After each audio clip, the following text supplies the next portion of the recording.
Peter Dutton, thank you so much for your time today.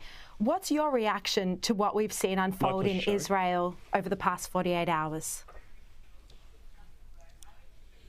Well, Shara, it's just a reminder of the horrific circumstances that Israel lives in and is surrounded by, and the human loss of life is quite staggering. As people have rightly said, this is Israel's 9/11 moment, and every Australian remembers where they were at the time of the 9/11 attacks in the United States, and the images of young women being dragged by the hair, the forcing the driving of people into the desert and mowing down over 260 people, the people who have been taken hostage, the allegations of rape and the ill treatment of women otherwise is truly horrific, and it's a reminder of the fact that we need to continue our strong relationship, our strong friendship and support of the people of Israel at what is a very dark hour. I mean, you speak about the horrors and the kidnapping of children and babies, the slaughter of women and families.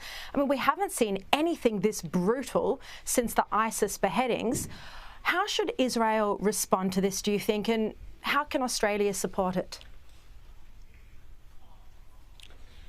Well, Shara, they need to respond with whatever force is appropriate because they're dealing with a very significant threat, and it's ongoing. And there will be operations that are underway now to try and recover people, and that's obviously going to take some time, the resecuring of borders. And I've said today that Australia should provide whatever support Israel requests, and it should be made known to Israel by the Prime Minister that Australia is prepared to provide munitions and support otherwise, as the Americans and others no doubt have. But this is a very, very significant day, and people will remember the strength of John Howard at the time when he stood up with George W. Bush in the aftermath of 9/11, and that's exactly the same approach that our country should be taking now. You speak about the Albanese government's response. What's your view of Foreign Minister Penny Wong's comment on Saturday evening that there should be restraint? Well, I think it's regrettable, and I think no doubt she has a similar view. I know in a press conference today she's walked back from that language. This is not the time for restraint, and people who try to draw a parallel or argue equivalence between Israeli activity now in their retaliation for these strikes and the barbaric attacks that we've seen by Hamas, I mean, there is no comparison, and it's appalling. Even some of the reporting here through The Age and otherwise, some of the headlines, I think completely and utterly misrepresent the barbaric activity that's taken place against Israel's citizens, and we should be very clear about that. So I think we should be providing whatever support Israel needs, because this is going to be a long and protracted event. There's no doubt about that, and we need to make it very clear that we stand shoulder to shoulder with the people of Israel. We've seen groups in Lakemba in Sydney celebrating this. What should be the response to this celebration of such hatred, such inhumanity? Well, again, it should be condemned in the strongest possible terms, and people who are out celebrating the rape, the abduction, the slaughter of women and children. I mean, if people are inciting violence, then obviously the Australian Federal Police will have investigations underway at the moment, and I would lend every support to the government in coming down hard on those elements. It's completely and utterly unacceptable. There are reports out of the Wall Street Journal that Iranian security officials may have been behind this attack on Israel. Are you concerned about the fact that the United States recently gave Iran $6 billion? Do you think this was inappropriate and that the funding could have been used to fund terrorism?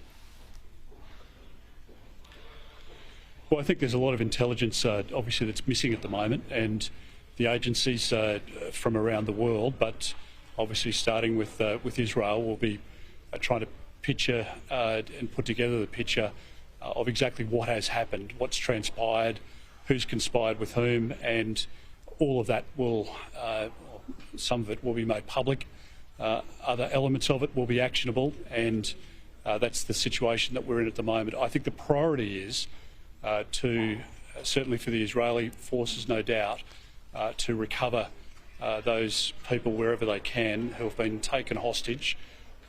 If there are any survivors, this is a dreadful time for their families and for their loved ones, including here in Australia. I think the other point, of course, Shari, is the agencies here need to be doing all they can to ramp up the security and the support for Jewish schools, for places of worship, because we know, and you've made reference to some actions here which are completely and utterly intolerable, but there will be those who seek to incite violence against people of the Jewish faith, and that needs to be quashed before it starts. And I hope the AFP and ASIO and others, I'm sure they are, they're a very professional group of men and women, they will be acting to keep people safe in our country as well. Mr Dutton, I know you've got to go catch a plane. Just finally, the Voice referendum is on this weekend. Polling shows it's on track to not just fail but be crushed. Do you blame the Prime Minister for the model he chose that has divided the country? Well, Shari, I mean, the Prime Minister wants to believe that he's Bob Hawke. The reality is that he's not Bob Hawke, of course. But Bob Hawke, I can tell you, if he made a mistake like this, he would stand up and take responsibility and apologise. The Prime Minister spent $400 million of taxpayers' money. That money could have been spent on 800 houses in Indigenous communities. He has divided the country. He's pitched family member against family member. He's pitched community against community. And on the weekend, I hope that people do make the effort to get out and vote, because this would be the most detrimental change to our constitution in our nation's history. We live in the best country in the world. We should be prepared to stand up and defend it, to make sure that our institutions are protected. And the proposal to insert a new chapter into the Constitution, deliberately keeping the detail from Australians, is without precedent. It's reckless, and the Prime Minister should take full responsibility for his actions, and he should apologise for it. Mr Dutton, thank you very much for your time this evening.